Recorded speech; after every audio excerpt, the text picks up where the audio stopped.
শিক্ষার্থীরা আসসালামু আলাইকুম। আজকে আমি তোমাদেরকে রসায়নের কিছু গুরুত্বপূর্ণ এমসিকিউ নিয়ে আলোচনা করব। শুরুতে যে এমসিকিউটা সেটা একটু দেখি আমরা। নিচে কোনটি প্রাইমারি স্ট্যান্ডার্ড পদার্থ? তাহলে প্রাইমারি স্ট্যান্ডার্ড পদার্থ মনে রাখার জন্য জাস্ট একটা জিনিস মনে রাখবা, সেটা হচ্ছে প্রাইমারি স্ট্যান্ডার্ড পদার্থের মধ্যে সি থাকে। কি? সি। তাহলে এখন আমরা দেখি, কিন্তু HClO4, HClO3, HClO2, HClO, HCl, দেখো এটার নাম হচ্ছে perchloric acid, chloric acid, chlorous acid, hypochlorous acid এবং কি হাইড্রোক্লোরিক অ্যাসিড। দেখো hypo ous ic per, hypochlorous chlorous, chloric perchloric, আর HCl হাইড্রোক্লোরিক অ্যাসিড। এইগুলাতে সি থাকা সত্ত্বেও এগুলা সেকেন্ডারি স্ট্যান্ডার্ড পদার্থ।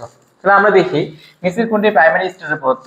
তাহলে আনসার হবে কোনটা? সি আছে নাই, সি আছে নাই, সি আছে নাই, এখানে সি আছে। তাহলে পটাশিয়াম ডাইক্রোমেট হবে এখানে প্রাইমারি স্ট্যান্ডার্ড পদার্থ। এরপর আমরা আসি 2 নম্বর এমসিকিউ। দেখো তাহলে নিচের কোনটি সেকেন্ডারি স্ট্যান্ডার্ড পদার্থ নয়? তার মানে প্রাইমারি স্ট্যান্ডার্ড পদার্থ। তাহলে প্রাইমারি স্ট্যান্ডার্ড পদার্থের মধ্যে সি থাকে, তাহলে আনসার কোনটা হবে? দেখো সোডিয়াম কার্বনেট। তাহলে এখানে সি নাই, সি নাই, সি নাই। থার্ড যে এমসিকিউটা সেটা একটু দেখি আমরা। নিচের কোনটি প্রাইমারি স্ট্যান্ডার্ড পদার্থ? তাহলে আবার দেখি প্রাইমারি স্ট্যান্ডার্ড পদার্থের মধ্যে সি থাকে, তাহলে সোডিয়াম কার্বনেট একটি প্রাইমারি স্ট্যান্ডার্ড পদার্থ। এরপরে দেখি নিচের কোনটি সেকেন্ডারি স্ট্যান্ডার্ড পদার্থ? তাহলে সেকেন্ডারি স্ট্যান্ডার্ড পদার্থের মধ্যে সি থাকে না। দেখো তাহলে আনসার হবে কোনটা? সি আছে প্রাইমারি, সি আছে প্রাইমারি, সি আছে প্রাইমারি, তাহলে এটা কি সেকেন্ডারি। এরপরে দেখো which is secondary standard substance? তাহলে নিচের কোনটি সেকেন্ডারি স্ট্যান্ডার্ড পদার্থ? তাহলে আমরা একটু দেখি। তাহলে দেখো এখানে সি আছে, তাহলে প্রাইমারি, সি আছে প্রাইমারি, সি আছে প্রাইমারি, তাহলে আনসার হবে পটাশিয়াম পারম্যাঙ্গানেট। এরপরে দেখি সোডিয়াম থায়োসালফেটের কোন ধরনের পদার্থ? তো সি আছে, সি না থাকলে কি সেকেন্ডারি, তাহলে আনসার হবে কোনটা? সেকেন্ডারি স্ট্যান্ডার্ড পদার্থ।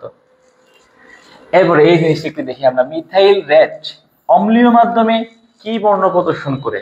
ছোট্ট একটা টেকনিক আমরা মনে রাখবো, সেটা হচ্ছে মিলা হক। মিলা হক।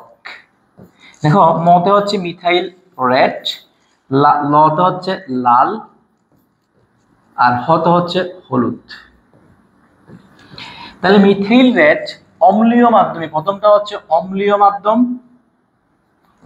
পরটা হচ্ছে ক্ষারীয় মাধ্যম। তাহলে মিথাইল রেড অম্লীয় মাধ্যমে লাল বর্ণ প্রদর্শন করে, ক্ষারীয় মাধ্যমে হলুদ বর্ণ প্রদর্শন করে। কিসের মাধ্যমে মনে রাখবো? সেটা হচ্ছে মিলা হক। তাহলে আমাদের আনসার কোনটা হবে? তাহলে আনসার হবে লাল। তারপর আমরা দেখি কোনটি স্বচ্ছ কাচের বোতলে রাখা যাবে না? ওই যে ক্লোরোফর্ম, আমরা জানি এটা যদি আমি স্বচ্ছ কাচের বোতলে রাখি, তাহলে সূর্যের লাইট প্রবেশ করে এখানে একটা গ্যাস তৈরি হয় যার নাম হচ্ছে ফসজিন গ্যাস।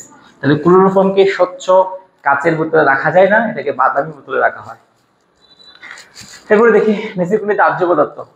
সোডিয়াম পটাশিয়াম এগুলো পানির সাথে বিক্রিয়া করে, পানির সাথে বিক্রিয়া করে আগুন ধরে।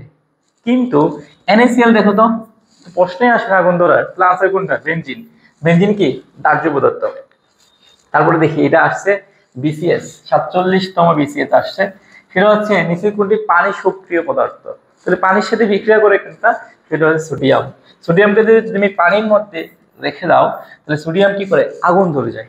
এই জন্য সোডিয়ামকে কেরোসিনের মধ্যে রাখা হয়। সুপ্রিয় শিক্ষার্থীরা, আজকে আমাদের ক্লাস এতটুকুই। সবাই সুস্থ থাকবা, ভালো থাকবা। আসসালামু আলাইকুম।